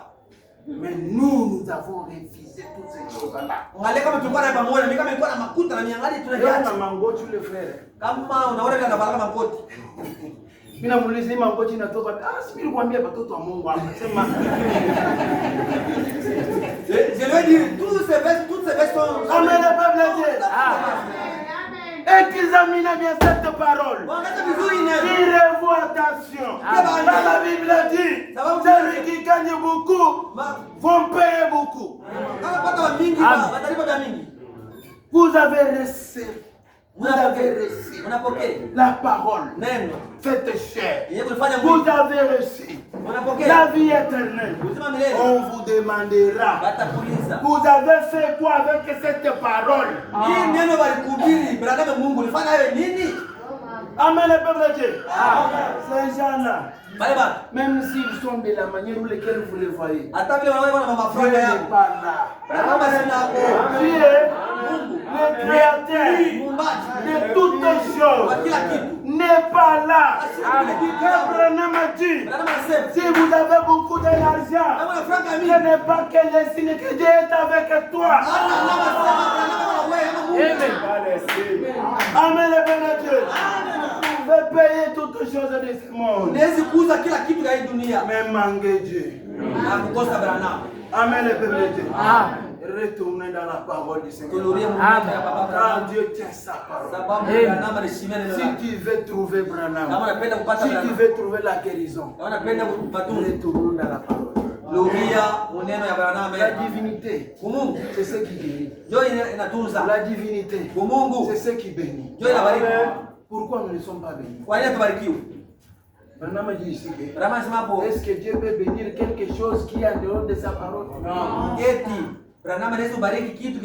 Nous sommes différents avec ces gens-là. Nous sommes différents, mes frères et sœurs.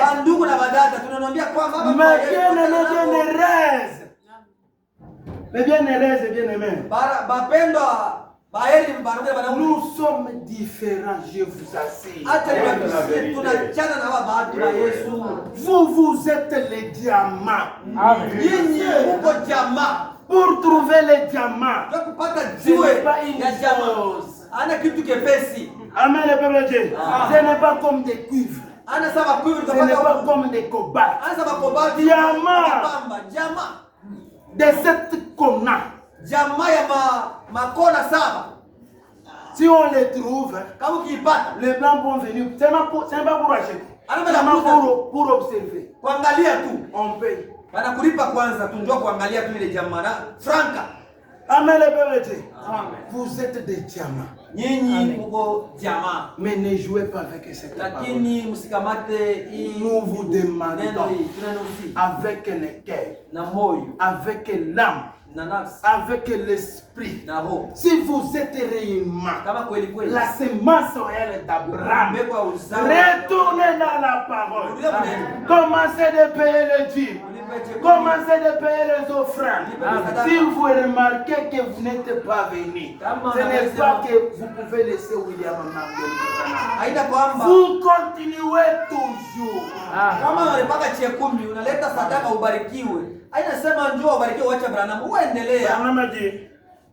Si Dieu ne vous bénit pas,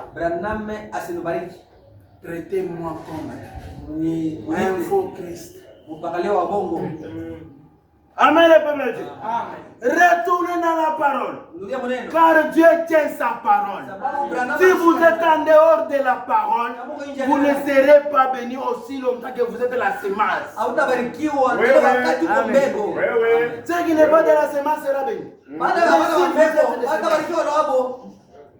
Amen, le peuple de Dieu. Retournez dans la parole. Arrangez là où il fallait arranger. Là où il y a un problème. Arrangez. Arrangez.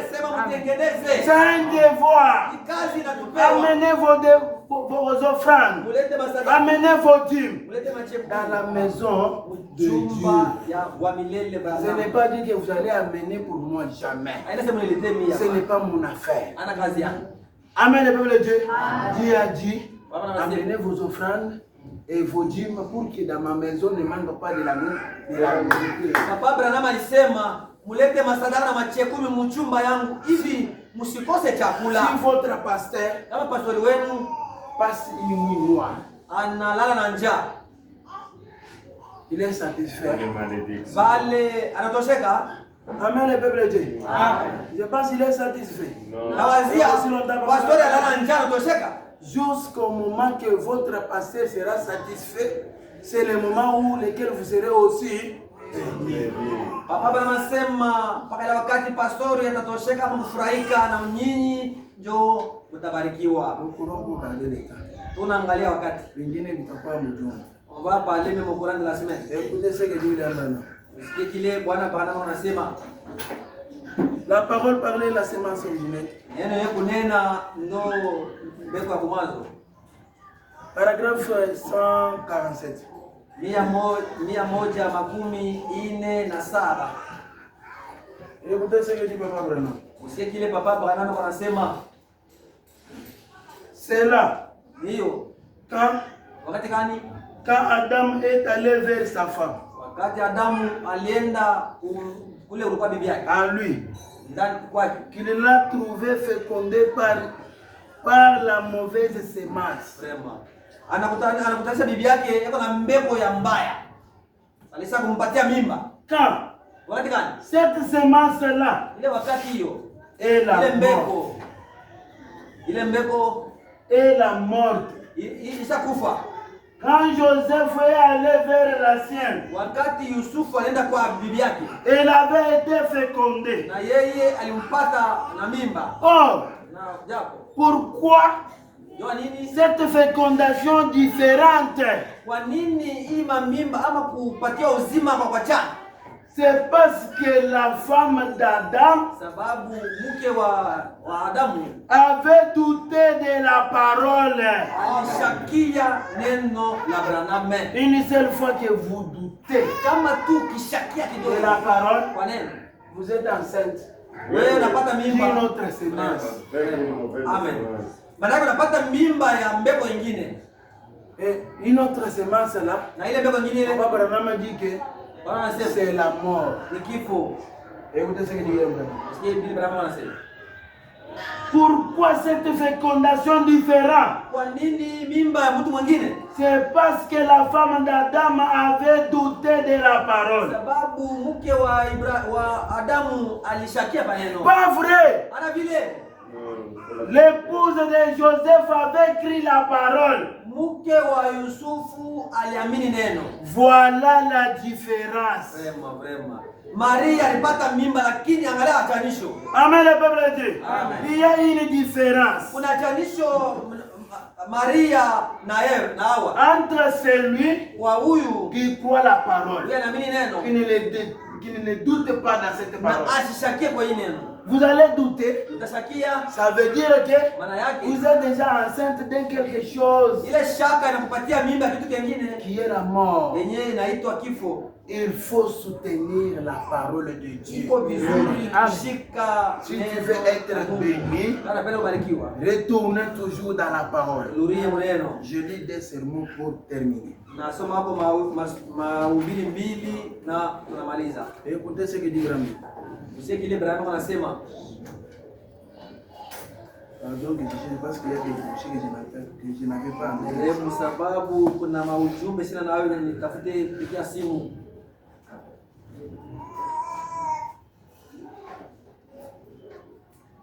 Adoption, troisième partie. Kutiliwa mwana kipande cha 3. Paragraphe 159. 159. Amen le peuple de Dieu. Amen. Fais le signe de vie. Onesha kwa kuna kufuata. Écoutez ce que dit William Branham. Usikie kile Branham anasema. Pas vrai. Ana vile Dans l'attente. Mungu chunga. Dieu Mungu qui essayait de placer son église dans la position. mwenye alikuwa anapima kutia kanisa yake mshimamio. C'est Dieu qui essaie pour vous. C'est Dieu. Quand Papa Branham dit Dieu, Wakati Branham anasema Mungu, c'est lui qui parle ici, ce n'est pas moi. ni yeye Branham anasema na mimi yeye. Amen le peuple de Dieu. Amen. Nous sommes seulement que des boules de terre. Sisi tuko tu ni udongo. Amen le peuple de Dieu. C'est Bill Branham qui parle ici. Ni Bill Branham ndio anasema peke yake. Je donne raison à ça. Pourquoi? Na leta sheria kwa hiyo Parce que ce n'est pas les sermons que j'avais cherché pour prêcher. sababu ana ndio mahubiri ni Cet thème ici. hii mahubiri. C'est Papa Branham qui m'a dit non, vous allez seulement avec ça. Wewe kamata hii enda. Ce n'était pas dans le programme. Haikuwa mumapo. Même tous ces écrits, c'est Papa Branham qui m'a donné. Na hii maandiko tunaona hii. Branham ndio. Amen le peuple de Dieu. Bill Branham a dit Papa Branham anasema Dieu Mungu qui essaie de placer son église mwenye eko na pima kutia kanisa yake dans sa position mshimamio wake pour qu'il puisse se manifester. hivi Mungu Branham apate kulionyesha. Il s'approprie Anamkamata anawaja wake et à travers lequel na kupitia yeye ambayo il peut agir. kupitia yeye anatenda. Comme ceci, Sasa hivi il dit anasema il y a mon esprit qui circule. kuna roho yangu inazunguka. Amen le peuple de Dieu. Librement là, Kwa huru kule. le voilà. Ye ule. Voilà. Ye ule. Voilà. Ye ule. Je peux agir. Yezi tenda. Amen. Amen.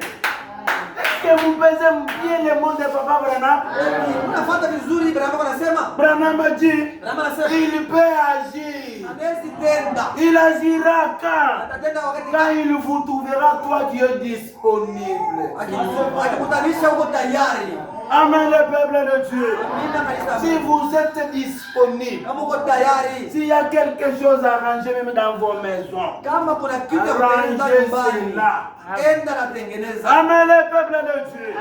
Car Papa Branham Sababu Papa Branham est en train de chercher anatafuta où il peut réagir. basi kani anaweza tenda. Il dit ceci. Anasema hivi. Tiens, Shika. prends Kamata.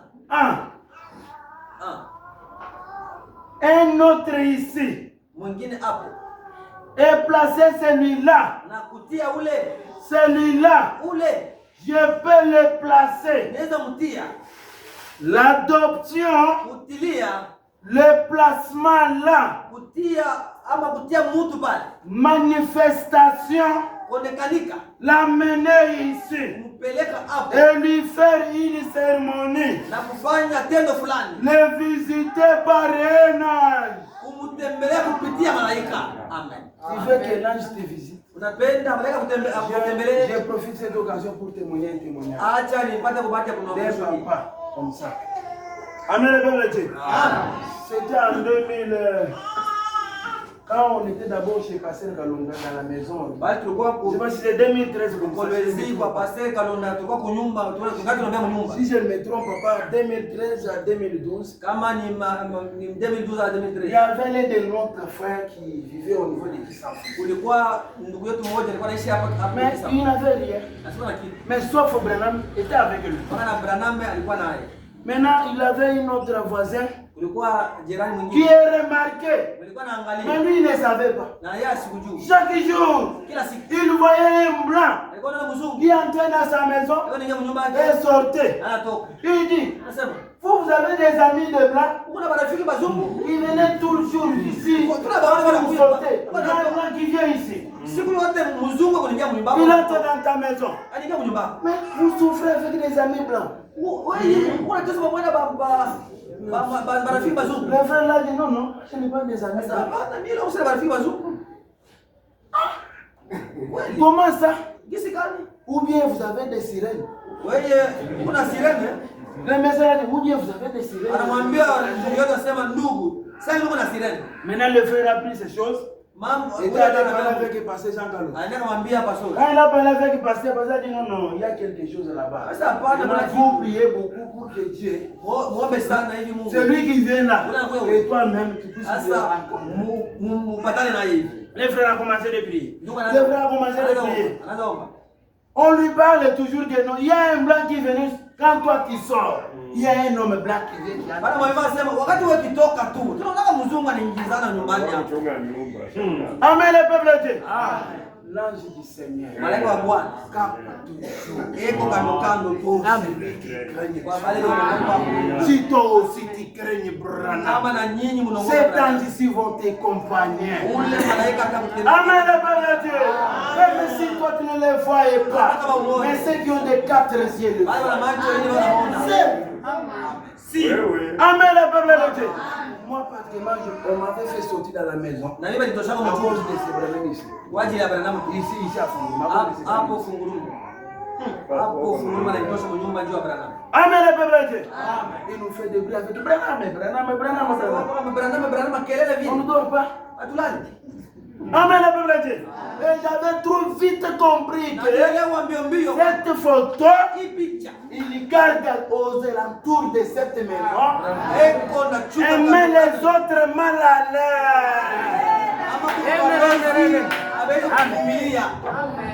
Papa Branham a dit, j'aime vous voir, vous mes enfants, en bonne santé. Même si tu n'as pas de l'argent, la grâce de la santé que vous avez. Amen. Il y a des accidents ici, il y a des gens qui meurent. Vous voyagez, qui vous garde? Amen. Qui vous garde? Qui? C'est oui. Amen.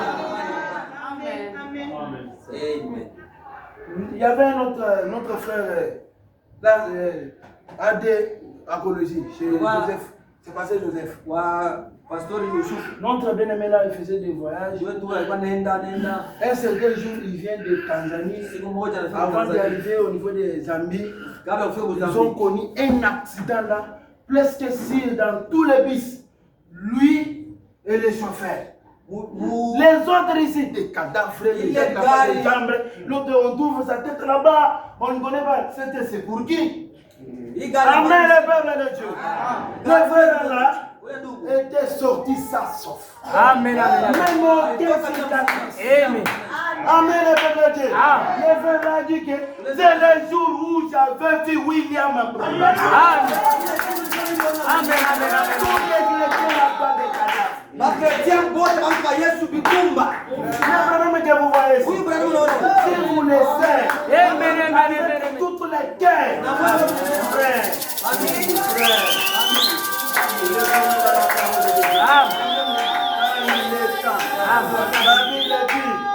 Souviens-toi là où tu es tombé. Répands-toi. Car cet ange que vous voyez, un jour, il sera votre juge. Amen. L'ange de miséricorde, un jour, il sera votre juge. Amen. C'est lui qui est votre avocat aujourd'hui. Il vous jugera. Moi, qui est ici, qui est en train de vous prêcher l'évangile, mes enfants, retournez dans la parole. Défendez toujours de la parole. Branham me dit, réveillez-vous. Pourquoi vous êtes dans les sommeils? Réveillez-vous. Réveillez-vous. C'est lui qui est en train de vous mettre dans les distractions. C'est Satan le diable. Ils savent que s'ils vous laissent, vous serez des bombes atomiques. Amen, le peuple de Dieu. Retournez dans la parole. Réveillez-vous. Défendez de la parole. S'il y a quelque chose au milieu de nous qui ne marche pas, qu'est-ce qui dit la parole? Arrangez. Amen, le peuple de Dieu. Amen. Eta mfuma. Wakati ilishakwenda. Écoutez ce que dit le même. Je n'ai pas même terminé le Christ. Sikumaliza kumaliza andiko. Quand on dit ceci. Kama nasema hivi. Amenez ici Mleta hapo et lui faire une cérémonie. na kumfansia tendo fulani.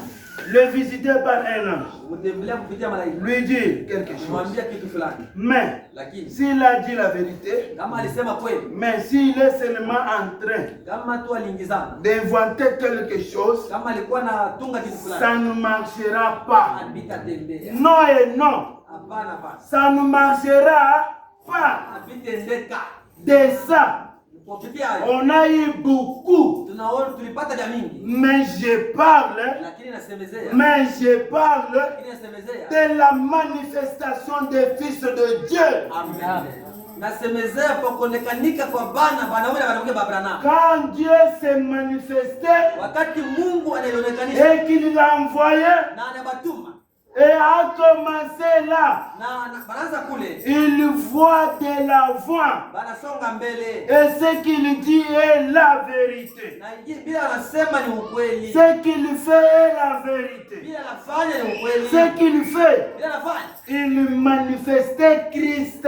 alikuwa anaonekanisha mpakaliwa. Comment jugez-vous Gisi kani una hukumu à la façon dont il s'en tient à la parole? Amen. Mutavumbula gisi kani ni wakati akishika kuneno. Strictement à la parole. Kabisa kabisa kuneno. Voyez-vous, Unaona?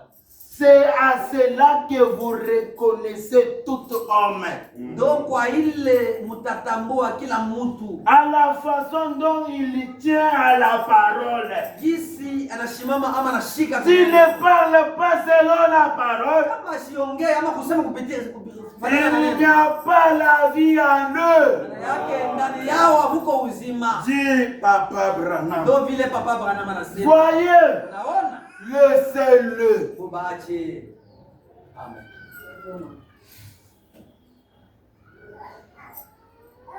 Persévérez. Pour terminer, pour clôturer. Songa mbele ama kusimama imara ndio kumaliza. Persévérez paragraphe 141.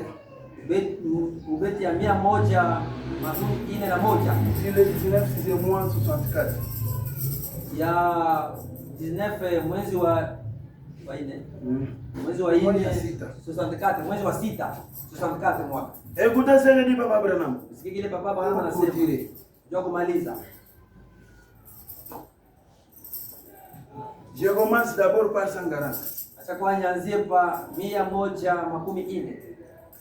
Environ 6 semaines plus tard, Madakika majuma 6 elle est venue à une réunion anakuja kumkusanyiko et a fait venir des sœurs dans le pièce pour examiner. anaitisha badada mchumba njoo ya kuchunguza. Et n'avait pas subi aucune opération.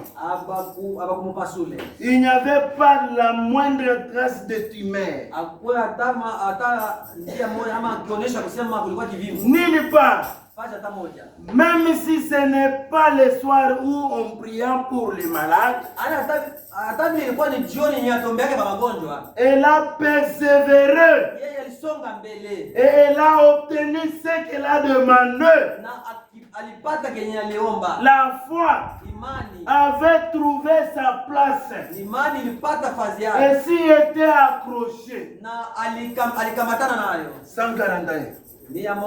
141. Michel, Mika, je termine dans un instant. nataka kumaliza sasa Comme hivi. je voulais aussi terminer. Maana vile na mimi napenda kumaliza sasa hivi. Michel, Mika, en présence de 400 sacrificateurs, uwepo wa bakuani 100 bien formés de prophètes hébreux, wenye kufundishwa mzuri banabii ba Ibrania. avec tout, Na vyote on lui a dit, wakamwambia, viens donc Michel, kuja hapo Mika. tu as été inscrit dans l'occasion. Weye balikutosha kuibati. Tu as été inscrit dans l'association pastorale Balikutosha mukuchangana baba pastori. d'ici. Hapo. Mais si tu tiens les mêmes discours que les autres. Kama unasema misemo mmoja mmoja na hapa wengine. Amen, le peuple de Dieu. Amen. C'est pour continuer. Ndio kumaliza. Écoutez ce que Dieu dit. Mais si tu tiens les mêmes discours que les autres, on est en train de tenir. Et que tu dis à Akab de monter avec Akab. Et Josaphat de monter. Nous croyons qu'ils vont te réintégrer dans l'association. Écoutez ce que dit. Il a dit, l'Éternel est vivant. Je ne dirai que ce qu'il me dira. Oh Dieu, donne-nous davantage de missions. Vous voyez, alors, il a attendu cette nuit-là. La vision est venue. Il a comparé sa vision à la parole. Car la parole de Dieu avait dit au sujet d'Akab que les chiens léchera son sang, comme il avait été de Naboth. Donc, nous voyons que sa vision concordait parfaitement à la parole. Amen, le peuple de Dieu. Écoutez ce que dit Bill. Alors, il a persévéré quand il s'est présenté là. Le lendemain matin, il a dit, montez. Mais j'ai vu Israël dispersé sur les montagnes comme des brebis qui n'ont point de berger. Et les souverains sacrificateurs ont celui qui était à la tête des prophètes s'est approché, l'a frappé sur la bouche. Et il a dit, par où l'Esprit de Dieu est allé, quand il est sorti de moi. Mais Michel ne s'associait pas de ce qu'il disait. Il s'est tenu là. Et il a dit, mettez cet homme dans le parvis. A dit Akab, puis jetez-le dans la parvis extérieure. Et nourrissez-le du pain et de l'eau d'affliction. Amen, le peuple de Dieu. Je m'occuperai de lui quand il m'en retourne. À mon retour, autrement dit, je l'ai capturé ou quelque chose comme ça. Il a dit, si jamais tu reviens, qui parle là? Il dit ceci, si jamais tu reviens, alors l'Éternel ne m'a pas parlé.